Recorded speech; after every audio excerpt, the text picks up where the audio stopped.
And we are live, punters. Thanks for tuning in, guys. As always, give me the first couple of minutes, get the graphics in order. I'll feed the video through to find out how the bookies went. I will share this into the Tripod Punters Tips Forum. And then we'll get underway. We'll talk about what we learned in round 19. Another good round for the punters. In the meantime, you can comment what your takeaway moment of round 19 was.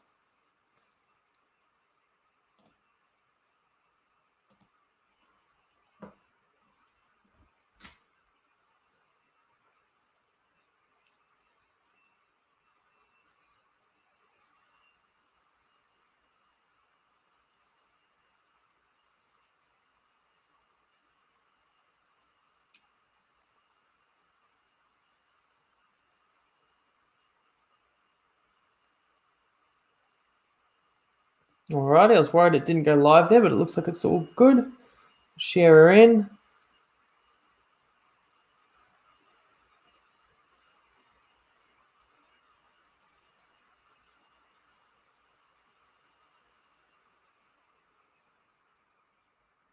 Good as gold.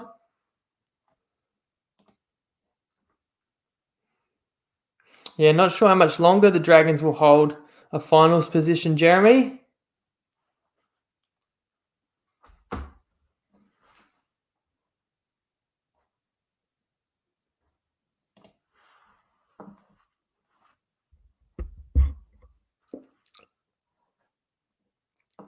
Presume everyone can hear me coming through all right. Someone probably would have said something if not. Raiders Dragons in 2 weeks looms to be a huge game for top 8 for sure.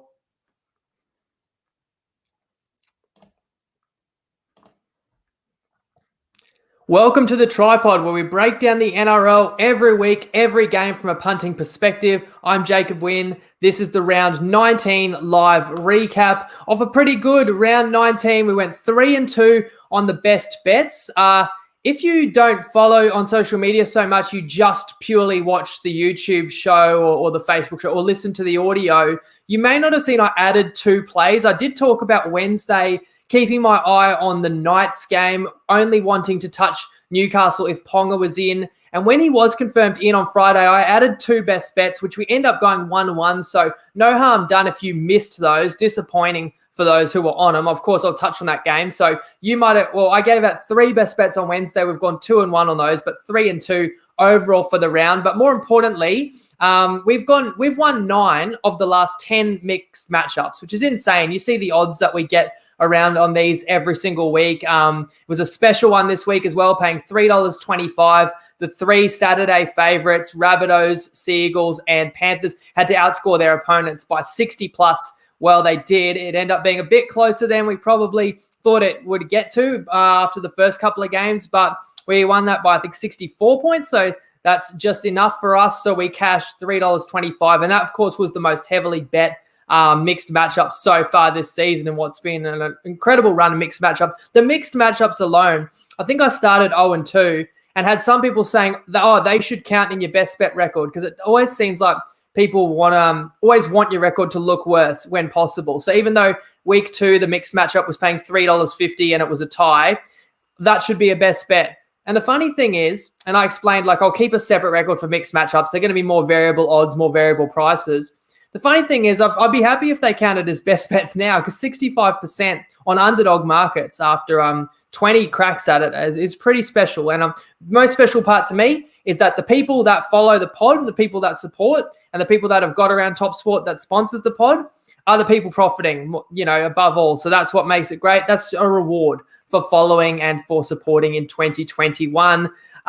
We'll talk all about that, as well as how we did in every game and what I learned. I'll try and keep it brief, though. I know we've got Olympics and stuff to cover. So let's first quickly just touch base with our sponsor, Top Sport. Here's Tristan to cover how he saw round 19, including his thoughts on the mixed matchup saluting and the biggest liability payout of 2021 for the Tripod followers.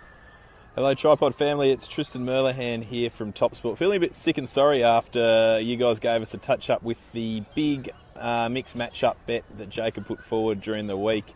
It was the easiest, the best supported, or the biggest liability we've ever had on one of those, and it looked like it was going to cover very easily after the first couple of games on Saturday. The Broncos fought back in the last 10 minutes and almost stole a victory for themselves and for TopSport, but the punters were too good. So well done, great get. Early in the piece, the lines moved very heavily in the favour of all the favourites, and that obviously made the bet a very, very good value pick as we got closer to jump. So well done in spotting that. Unfortunately, the Warriors just really down on troops at the moment and battling, and that's it. So probably the only thing that's felt more sick in my stomach after watching that last game was I'm at school now with the kids at a choir recital. So just jumped out in the intermission to film this. So it's been an interesting week. We had a really good result on the Canberra Parramatta game. That was one of our biggest results of the season, actually, for the Raiders to get the result. So that got the weekend off on a good start. The Cowboys Melbourne game was also very handy. Then all the favourites, obviously, on Saturday. Even though the last two didn't cover, it was still a losing day, obviously, on the back of the big mixed matchup as well. Today's been a little bit quiet. We're actually cheering on the Sharks in this last game, which is in play as I record this as we speak. So TopSport got one back. Tripod group had a big win, so I think it's a win-win for everyone. So hopefully next week we can all have another result, and hope you're all back to winner on the weekend away from giving us a touch-up. All right, guys, as always, gamble responsibly. What I'm really happy about this season is that I obviously give out tips that are sometimes against the norm, not what your typical punters are thinking. And a lot of these weeks, the typical man on the street and your general Joe Blow punter has actually done really well this season. A lot of favourites have won big, a lot of same-game multis, a lot of anytime try scorers, a lot of margins, a lot of favourite multis. And Tristan's come to us more often than not talking about how this is the worst season they've ever had at TopSport for NRL, week after week, losing weeks. And often when the punters do well, that may not be when the tripod does that well, because usually I'm not betting the same as the punters, but we've somehow managed to win well when the punters are going well. But then also, even when Tristan comes to us and says, oh, we actually were ahead this week, we were still ahead as well. So that's what's been special about this year. I think we've only had about maybe 4 losing rounds at the most out of 19. And I should just, to wrap up full housekeeping, we're up over 2,800 profit if you're having 100 on every best bet mixed matchup. But we did lose the multi. Now, I will say, I hate to be that guy, but I'm just going to say it. We won 5 out of 6 legs on the multi. The Podfather, look, the Podfather is a celebrity tip every week. And I try and find my favorite tip or tips available on the same bookie that the celeb picks. And guys, I've been carrying my end of the bargain. I can't remember. You got to go back quite a few weeks to find my tip or tips losing in the Podfather. But unfortunately, our celebs have just been caught short a few times. But we'll look for a new celeb next week. We still appreciate every celeb that has shared their tips. And we only pick people that are really, really deserving because they're contributing a lot of jam in the group as well. So let's begin with the first game of the round, which was actually a really interesting one. Not every game went as it looked on paper, and that was certainly the case with the Raiders upsetting the Eels 12-10, a game that was 0-0 at halftime, and the Raiders just gutsy as. This was definitely one you could make a lot of excuses to the Raiders. I spoke about the guys that were out for this one, of course, Whiten, and then their exciting fullback Savage was out, so Rapana, who wasn't even on the team, remember, he only came back. He was gone to the NRL, but then COVID hit. He came back from Japan. He rejoined the Raiders, played fullback, a little bit of a mixed bag, had a couple of errors in him, as sometimes Jordan Rapana does, but he was their best player. He's the consummate professional. He was everywhere, and he was unbelievable. And ultimately, if we rewind all the way to the final second of the match, Jordan Rapana had the match-winning play. So let's actually start there. I was thinking about this. The final play of the game, the Eels had the Raiders short. They're down 2. They swing it. Now, if you could choose any player in the whole NRL to be diving for the corner and all they've got to do is plant the ball, Sivo is among the most powerful units in the competition. He's basically made of granite. Rapana comes across, cleans him up. I was happy with the contact hip to hip. I thought a hip check rather than a shoulder charge. You know what else I want to make a point about that final play? I find it quite crazy. Rewind 18 weeks ago, it was Rapana diving for the corner for the winning try against the Warriors, and it was RTS who flew across like Superman, saved the try, decided the match, cost the Raiders a win, And it comes back around. The Rapana makes up for that one. He saves his team's bacon. I believe the Raiders were the deserving victors because they were just so gritty in defense. They were back to their old 2019 ways, really like in-your-face defense and forcing mistakes, and that created a sloppy game. But I also say that Raiders deserved this win because the previous try to the Eels included, I believe, an offside play from Dylan Brown, definitely involved in a kick there that leads directly to the try that got the Eels into the position to snatch it. So I don't know how the bunker missed that one. Justice served. Raiders, huge win. I want to say the three guys that I pointed out for the Raiders that were really big last week, Tapane, Harawira Naira, and Hudson Young, they were the three best again. And what a change of fate the Raiders have had. They were honestly dead and buried a month ago. The injuries, the form, the players that have either walked out or have been injured or unavailable. Obviously, Nickel Clockstad done for the season. Williams out. Like, even you go back to Magic Round where Papali gets like a 5-week suspension. Nothing had gone right for the Raiders. Their last 3 wins, $4 or $5 underdog upset over Manly, underdog upset win over the Sharks, big $4 underdog upset over the Eels. That's a 50-1 multi if you've been on the Raiders head-to-head the last 3 weeks. So the chances of them winning all 3, pretty low, but here they are. Now you feel like they're in the box seat to make the 8 after being, as I said, almost stone cold dead. So I give a lot of respect to Canberra for turning this season around. Looking at the Eels season, well, we heard the news that Mitchell Moses will be out an extended period of time with this back fracture that sounds a bit scary. They blow this one. They still sit in the top 4, but their next 3 opponents, Parramatta, is Roosters, Rabbits, and Manly. They are no certainties to remain in the top 4 by the end of the year. So things are not looking too great for Parramatta. And even though that was anybody's game, that's going to hurt them. It would have given them a much bigger cushion for the top 4. And also, these other sides have been given life that are just down below them because they did win. And let's move to a side that is currently in 5th position. The Roosters won 28-8. So as I touched on at the top, I added 2 best bets. The 2 best bets were Knights plus 6.5 first half and Knights plus 12.5 for the match. My reasoning, as I touched on in the pod, I thought this line, which I think was about 11.5 on Wednesday, was tempting for the Knights, but I didn't want to get involved in that with Ponga and Clemmer implicated in HIA. I heard Clemmer was out, but then I also heard TKO got scratched with a hamstring complaint for the Roosters. I call that a wash. And once I knew that Ponga was playing, I thought he'd be fresh as a daisy. He only played 30 minutes against the Storm, and then my understanding was went off with an HIA. So, this is somewhat an excuse, but I've got to make it so people know who didn't watch this game. Ponga was out there and clearly shouldn't have been playing, and it was far beyond the HIA dramas. He had some sort of chest complaint. They then revealed in the commentary he'd been needled up before the game, but they were hoping to get the needle level right because they didn't want it to wear off. I mean, Ponga, maybe the stats don't show the story because he still had a bunch of runs. He never wanted to take anybody on at speed. He never wanted to have contact in a tackle. So they were basically playing with Ponga as a passenger in this one. And the Knights still got out to an 8-0 lead, which thankfully for us is the only reason we cashed the first best bet because Newcastle scored the first try and also had a huge breeze at their back.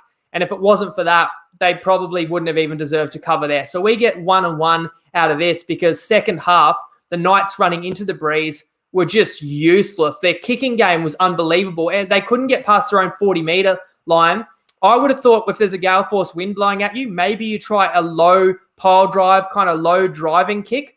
But no, for some reason, Jared Clifford wanted to do midfield bombs every kick to end their set. So the Roosters start just about every set of the second half on halfway or inside the Knights half and just trampled the Knights. Speaking of injuries, Frizzell, who came back early from an ankle injury, does not look himself either. So this is a Knights team that, you can say, well, they weren't expected to beat the Roosters, but just the eye test, they do not look right to me at all. They look to be really floundering, and they play the Raiders, I think, possibly next week.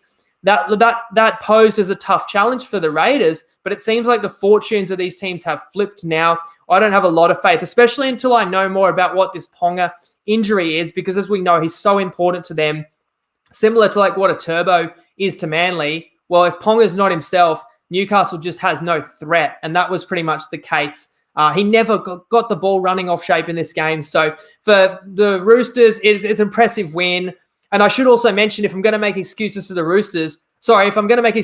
Knights, well, the Roosters lost Billy Smith and Ikevalu, 2 outside backs, in the first half, lost them both for the game, and they're both looking like reasonably serious injuries.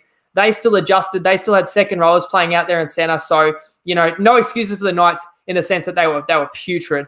Teddy, Manu, Liu, Tupanua, all awesome, led them to victory. Let's move to a game that was quite surprising. The Storm beating the Cowboys only 20-6. So this would have been the biggest upset in the history of the NRL because the line closed 34.5. And as you can see by the final score, this one wasn't decided until the 80th minute, which is quite crazy. I didn't have a play on this game. I spoke about how historically great the Storm have been, so I wouldn't want to get out in front of them. Certainly in hindsight, this Storm team was resting Munster, Kaufusi, Finucane. Pappenhausen was in his first game back in the end. I think he played about 25 minutes off the bench and looked a little green, as you'd expect. Maybe a look-ahead spot for the Storm. These are all reasons why I think the Storm were subpar, and obviously it's very easy for me to say all these reasons after. If I'd kind of felt more strongly about it, I should have simply been on the Cowboys plus the points, but I was too afraid. And you know what? The Storm scored 3 minutes into this game. The Storm was up 10-0 after, I think, 18 minutes. The game looked pretty open to me. It didn't really have a feel that it was going to be a tight, low-scoring game in the first 20. So I wasn't really thinking, the Cowboys are clearly up for this, but somehow they just got themselves in the arm wrestle. Only other things that kind of stuck out to me was a bunch of really curious bunker decisions. Let me know what you guys thought of some of them. First one, Kyle Feldt jumps for the ball, clearly, blatantly tackled in the air, reaches over to score and drops the ball like a centimetre before the line. I'd love to know why that wouldn't be considered a penalty try, because if he wasn't caught in midair, clearly he's going to ground it easy. Then the Cowboys scored. Bradley scores on debut the very next set, so you think it doesn't matter.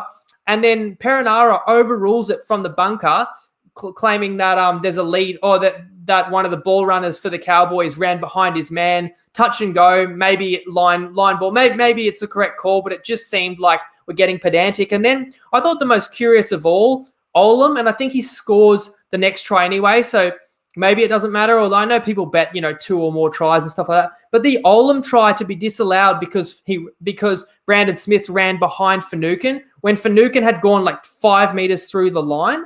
Someone needs to explain that to me. I don't know. I watch every minute of these games, and to me, that looks fine. They're saying to the letter of the law, that's not a try.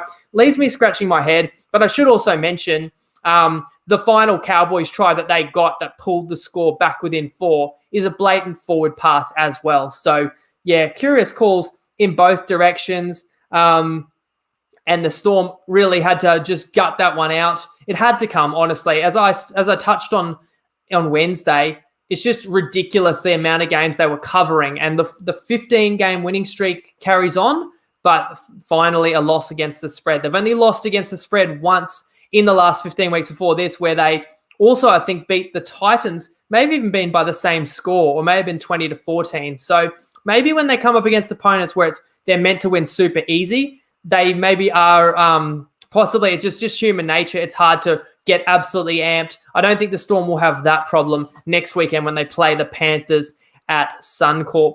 Moving to Saturday, this was a great day for the pod. One of the great days of the season, really. So we had quite a lot on the line on Saturday, and it was a bit unusual because I was actually willing to jump on to some really big favourites. We had 2 best bets on the line for the Rabbitohs Warriors game. We had a best bet on the line for Panthers Broncos. We had the Podfather multi, which was the same game multi for all 3 matches, needing all 3 favourites and a try scorer in each of them. As I said, we won all but one leg on that. And the mixed matchup, which this week was a custom, unique mixed matchup called Slayer Saturday, which needed those 3 teams that you can see listed on the left, which were the designated home teams, Souths, Manly, and Penrith, to win 60 or more. So combined margin. I think if you're watching by now, and hopefully you got on if you follow the pod, because I know how popular it was, you know that we did get home in that. I should just also explain in case you didn't see like the social media posts on Thursday. So I shared the tip on Wednesday. Now, it's important to note on Wednesday, the lines for each of these games was between 17 and 19 points. By Thursday, I think all the games are ticking up towards 20. So the market across 3 games had shifted basically a converted try. Now, what that meant was that on Wednesday, when I negotiated the odds for this tip, I was able to get it at a really juicy underdog price based on the market that we were an underdog to have these 3 teams outscore the opponents by 60 or more. The predicted margin was more like 55.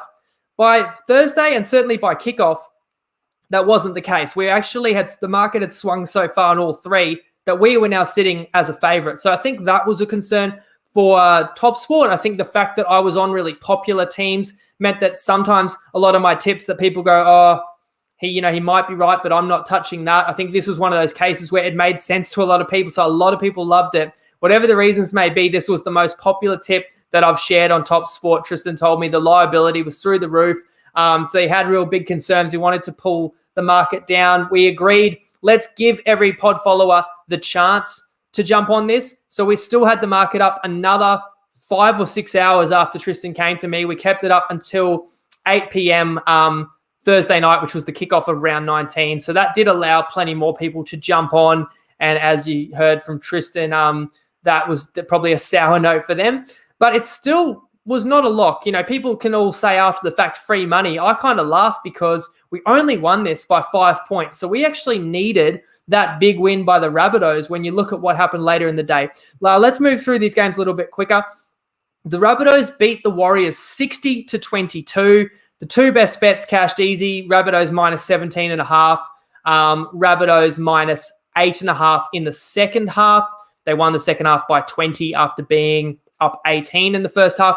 The very first try of this match was an intercept by the Warriors, but after that, in beautiful conditions on a Saturday afternoon, albeit a bit windy, the Rabbitohs just ran amok. Simple as that. Started with their forwards. Their forward pack of the Rabbitohs ran all over the Warriors. That allowed Damien Cook to have an absolute field day. Takeaways, we should monitor the health of Cody Walker, who twisted a knee, and Adam Reynolds, who did slightly feel his hammy twinge and got taken off 15 early, but obviously probably precautionary. And for the Warriors, it's just bad to worse. The reason I was against them in this game and I felt so confident the Rabbitohs would win very well was how depleted they are. And it gets worse. Adam Fanua-Blake, the latest big-name player to be added to the casualty ward. I think a fractured knuckle, hand or finger injury, nasty stuff there, and a guy they can't afford to lose either. So Rabbitohs won very well. Moving to Manly 44, defeating the Tigers 24. The West Tigers were strong. I'll just touch on, Cyril's asked a question, is this one of the best seasons results-wise you've ever had? Some people have asked me, is this your best season? I definitely can't say it's the best season the pod's had because I'm sitting here with 66% on 70 best bets. Well, Alex and I had a season in 2017 where we went 66% for a whole year on about 300 best bets. So, I still think 2017 was outstanding. I even think last year, 63% on a greater number of best bets was awesome. We've had other years 60% or higher. We've even had a year where I think we tipped close to 1,000 plays. So, winning percentage is part of it. And certainly the winning percentage I've provided this year is as great as I could ever have hoped. But that's not the whole story. And the other thing is, I got to, say the multi record is very modest. We're up 2 units on multis for the season where we really haven't. Well, I've held a lot back. We haven't shot for too many long odds multis because I've tried to be so selective. But we've had seasons where we've absolutely cleaned up on multis. In fact, I just thought it was funny how much love everyone was giving and appreciation for that mixed matchup yesterday that, we get a $3.25 winner and it wins by 5 points and everyone's saying like it's the greatest tip ever. And it makes me think, geez, I once gave out 100-1 multi that was 6 legs and every leg won super easy. Like to me, that's the greatest multi that's ever probably been shared on a Facebook page with the reasoning and with how easily it won. But I guess the difference was not many people really believed it was going to win and backed it. Whereas yesterday, everybody believed the matchup was going to win and jumped on. So I guess people will judge a tip a lot more favorably if they were on it and if they profited, fair enough. So sorry, back to Sea Eagles Tigers. Strong start by West, actually led 12-10, had multiple tackles and multiple repeat sets on Manly's line. If the Tigers score again there, which they probably should have with the mounting pressure, it could be a different game. But they dropped it first tackle on a scrum after yet another repeat set was forced. And with just 5 minutes left in the half and the Tigers in front, Manly did what they do. Bang, bang. Manly goes in at halftime up 8 or 10. Flipped the game on the Tigers and then controlled it second half. Tom was just standard Tom. Morgan Harper had a hat-trick. Cherry Evans had a double. One other thing to take away was Luke Garner, an injury. Jeremy saying the 100-1 NFL multi, and that's a different multi again. The 100-1 I was referring to was a rugby league one in 2017, but we also won a 120-1 in 2018, which was nice too. But thanks for the fond memories there, Jeremy. Now, the nightcap on Saturday was the Panthers only beating the Broncos 18-12. Luckily for us, we only needed a 2-point win or more to cash the famous mixed matchup Slayer Saturday. But my best bet was also minus 9.5 in the second half for Penrith. And after a strange first half, which had no tries, had a penalty and a 2-point field goal to Penrith, we had a sin binning to Brisbane that Penrith didn't take advantage of, 4-0 to Penrith. We were actually sitting in a fantastic position. A few people were telling me they were nervous about Penrith winning, and I said, we're fine. Penrith will crack Brisbane in the second half. Penrith came out in the second half, scored try, and we're up 18-0. I thought not only are we winning this mixed matchup, they're going to win by a margin of 80 plus, but obviously the second half best bet's going to win. And then unfortunately not, to Brisbane's credit, 2 late tries, barge over tries in the middle of the field. They actually made us sweat. Brisbane had the ball somewhat threatening over halfway with, 3-4 minutes left to go in the game. And anything's possible, obviously, when you're in that scenario. So we lost the best bet there, which was a bit of a, bittersweet end to the night. But at least Penrith won by just enough for what we needed. Now, why did that happen? A few things, not excuses, but reasons why Penrith didn't play their best. Well, Api Coruscant was certainly one. That news broke after the pod, after I'd taken the best bet. To be fair, it didn't change the line. Penrith was minus 19.5 on Wednesday, closed minus 20.5. But you lose an Origin hooker, that's a loss. Of course, Nathan Cleary was out. Luai it was his first game back. We knew that. But the sin binning that I referred to before was a Flegler flush high shot on Isaiah Yeo in the 8th minute. Well, he took no further part in the game. So when you boil it down, this was a Penrith team with no Cleary, with no Coruscant, with no Yeo. That's 3/4 of your spine. Three of your middle ball players, and also Luai in his first game back. So Penrith was very clunky. You do also have to give credit to Broncos. I thought they were very stout. Payne Haas is an absolute monster. It's a great time for him to be in the form that he's in when you hear the numbers they're tossing around for a possible contract. Now, a few people have asked me the markup match next weekend. I'm not going to share a tip or necessarily give everything away right now, but I would be worried for Penrith. Some people have said, should we jump on Penrith plus 10.5? They play the Storm next week in the grand final rematch. So, Isaiah Yeo, is he going to be right to play 7 days later? Usually takes 5 or 6 days to recover from a concussion minimum, and this one looked like a bad one. Coruscant got a 2-game suspension, so we know he's out. Cleary is meant to be back, but Ivan was asked about Nathan and said, yeah, he may not be right. Now, is he just playing games, Ivan, or will they be cautious with Nathan? That's like an unknown, just like you don't know right now if Isaiah Yeo will play against the Storm.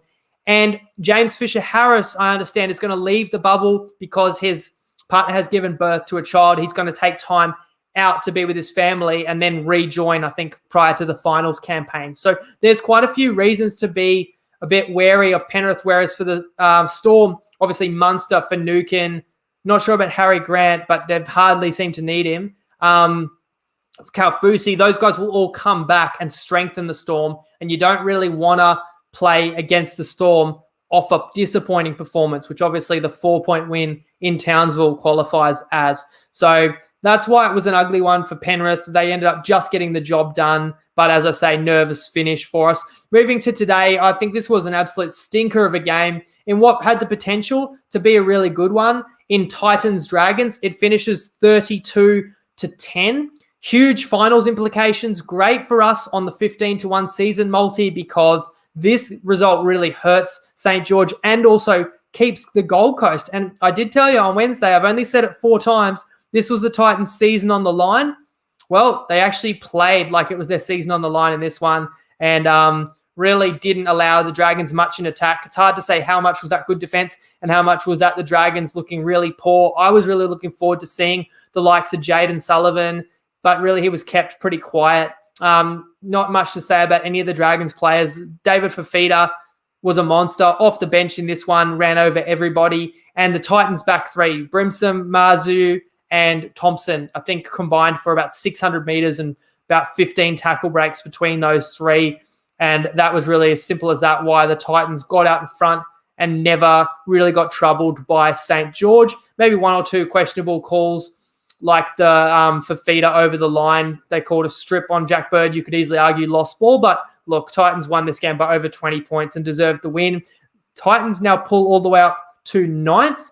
The Dragons play the Rabbitohs next week. It doesn't get any easier. And then the Dragons have to play Canberra in 2 weeks. And let's remember, they've still got like 5 key players that will have to serve a suspension in one of those 2 games. So this is, looking very worrying for the Dragons. Even though they've been in the top 8 virtually the whole year, I really think they are going to fall out. It's just a question of who's going to take their spot. Canberra's looking good. Titans have still got a chance. And the other team that definitely has good claims to make the 8 is the Cronulla Sharks. They capped the round with a 44-24 win over the Bulldogs. There were a couple of points just quickly to make on this game. Luke Thompson was sin-binned at 12-6, and the Dogs never really recovered and barely touched the ball to end the half and were down 30-6 at halftime. Looked like a case of Cronulla by how many? But Sean Johnson had tweaked his hammy in the first half. He didn't come out to play in the second half. The Dogs actually mounted a comeback. It was 30-18 at one stage. It was 36-24. But the Dogs couldn't harness that momentum. They looked to be coming for Cronulla. I think if you were on Cronulla, or certainly if you were laying the points, you were nervous. But the Dogs, no execution towards the end of their sets. It allowed Cronulla, even without Sean Johnson, to get back in control and win the game by 20 points. But how the severity of that hamstring injury for Johnson is going to be crucial. So your guess is as good as mine. We'll want to find out information on that this week because he is, they could hold on to a 24-point lead against the Dogs today. It's a very different story if you find yourself in a close contest in the next couple of weeks and you're without your best player and your kind of key attacking cog. So that's really the biggest takeaway of this match. Thanks for tuning in. Thanks for supporting so far this year. I'll be back on Wednesday, of course, to preview round 20 and enjoy the Olympics in the meantime. We've got a 10-1 Olympic multi to cheer on every day. Aussie girls world record in the 4x100, which is awesome to watch and cheer, and all that little bit sweeter that it might end up with a little bit of extra cash in our pocket if the Aussies keep producing and if a couple of other nations don't hit their tallies. But something exciting for us to follow all the way through. Hope you do enjoy it. If you're having a punt, as always, gamble responsibly and Lego.